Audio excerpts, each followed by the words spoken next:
Right now বাংলাদেশের মার্কেটে সবচেয়ে কম দামে সবচেয়ে বেশি আলোচিত ফোন আইটেল S25 আলট্রা। আসসালামু আলাইকুম এভরিওয়ান, আই সবাই ভালো আছেন।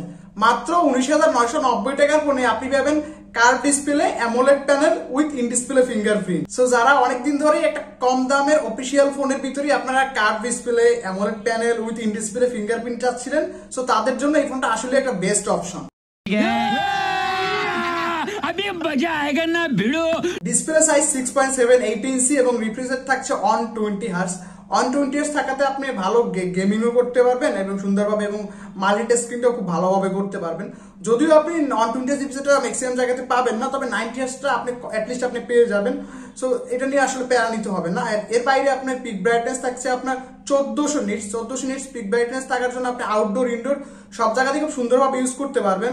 মাঝে মাঝে হয় কি পিক ব্রাইটনেস কম থাকলে মাঝে মাঝে হাত কপালে উঠে আপনার ফোনের স্ক্রিনের লেখা অথবা ফোনের স্ক্রিনে কোনো কিছু দেখতে হয়। সো এই ফোনটাতে এরকম কোন রকম প্যারা আপনাকে খেতে হবে না, কারণ এটাতে হিউজ পিক ব্রাইটনেস নিট দেওয়া আছে, যার কারণে কোথাও আপনি ইউজ করতে গিয়ে সমস্যায় পড়বেন না। এই ফোনটি 3টি কালারে বাংলাদেশের মার্কেটে অ্যাভেলেবেল পেয়ে যাবেন: ব্রোমো ব্ল্যাক, মিটিওর টাইটানিয়াম এবং কোমোডো অসেন।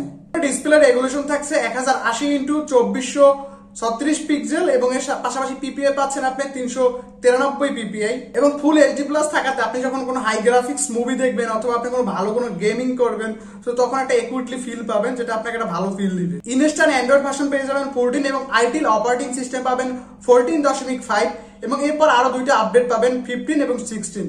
কিন্তু আমার কথা হচ্ছে ভাই, ইনস্ট্যান্ট যদি 15টা কি এমন সমস্যা হইতো, যেহেতু অলরেডি 15 অ্যাভেলেবেল। থিকনেস হচ্ছে 6.9 mm এবং রোড হচ্ছে 163 গ্রাম এবং এর সাথে আবার আইপি রেটিং পাবেন আপনি 64, যার কারণে আপনি যদি হুট করে পানিতেও পড়ে যায় তাহলে সমস্যা হবে না। এবং এর সাথে আবার ডাস্ট রেজিস্ট্যান্সও দেওয়া আছে, যার কারণে ধুলোবালি সহ হুট করে পানিতে পড়লেও সমস্যা হবে না। তবে তাই বলে কেউ আবার ইচ্ছে করে পানিতে ফেলাই আমার দায় দিয়ে না ভাই, ঠিক আছে? কোম্পানি কিন্তু কখনই আপনাকে ফিজিক্যাল ড্যামেজের কোনো রকম ওয়ারেন্টি ক্লেম করবে না। এই ফোনে ব্যাটারি থাকছে 5000 mAh উইথ ইনবক্স 18 ওয়াটের চার্জার এবং 5000 mAh ব্যাটারি হওয়ার কারণে আপনি যদি একজন হেভি ইউজার হন, সেক্ষেত্রে তো 6 থেকে 7 ঘন্টা আপনি চার্জিং ব্যাকআপ পেয়ে যাবেন। তবে যদি আপনি নর্মাল ইউজার হন, সেক্ষেত্রে সেই ক্ষেত্রে আপনি 13 থেকে 14 ঘন্টা পাবেন। অনেকেই হয়তো আপনি একদিন বলে সাধারণত, কিন্তু 5000 mAh ব্যাটারিতে বেসিক্যালি আপনার যদি স্ক্রিন টাইম বলি আমরা, তো সর্বোচ্চ আপনার 7 থেকে 8 ঘন্টা যায় যদি কেউ টানা ইউজ করে। এবং যদি কেউ নর্মাল ইউজ করে, সেই ক্ষেত্রে দেখা যাচ্ছে সকাল 10টা থেকে আপনার রাত 10টা বা 12টা পর্যন্ত চার্জিং ব্যাকআপ থাকে নর্মাল ইউজ করলে। কেউ যদি একদম ফোন ফালাই রেখে ইউজ না করে, সো তার বিষয়টা একদম ভিন্ন কথা।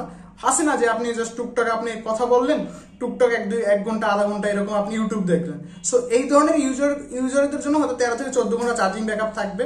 এবং যারা হেভি ইউজ করে, টানা ইউজ করবেন, তাদের ক্ষেত্রে 6 থেকে 8 ঘন্টা চার্জিং ব্যাকআপ থাকবে।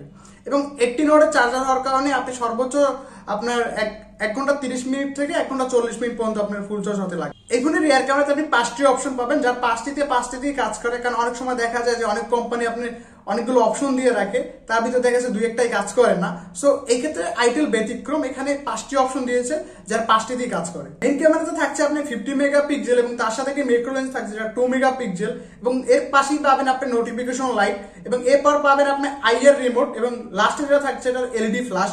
সো এই ফোনের ক্যামেরার 5টিতে আপনি কাজ করে। সো ক্যামেরা অপশনে বেসিক্যালি আমি ভুল বলছি, তো ক্যামেরা অপশনের পাশে যে 5টি অপশন দেখছেন, এর 5টিতেই কাজ করে। সো প্যারা নেওয়ার কোনো কারণ নেই। ফ্রন্ট ক্যামেরাতে থাকছে 32 মেগাপিক্সেল এবং এই ফোনে ক্যামেরা দিয়ে সর্বোচ্চ ভিডিও রেকর্ডিং করতে পারবেন 1440p উইথ 30 fps এবং 1080p উইথ 30 fps। সো এই ফোনের ব্যাক ক্যামেরা এবং ফ্রন্ট ক্যামেরা দুটো দিয়ে সেম ভাবে আপনি ভিডিও রেকর্ডিং করতে পারবেন। চার্জিং পোর্ট হিসেবে থাকছে আপনার টাইপ সি পোর্ট এবং এই ফোনটার হতাশা গল্প হচ্ছে এই ফোনটিতে আপনি 3mm হেডফোন জ্যাকটা পাবেন না, যার কারণে আপনি চার্জিং পোর্ট থেকেই কাজ সারতে হবে। এবং সবচেয়ে বড় হতাশা গল্প হচ্ছে এই ফোনটিতে সিঙ্গেল স্পিকার, যেটাতে আসলে অনেকেরই ভোগাবে যারা আসলে বিশেষ করে মুভি দেখতে অভ্যস্ত,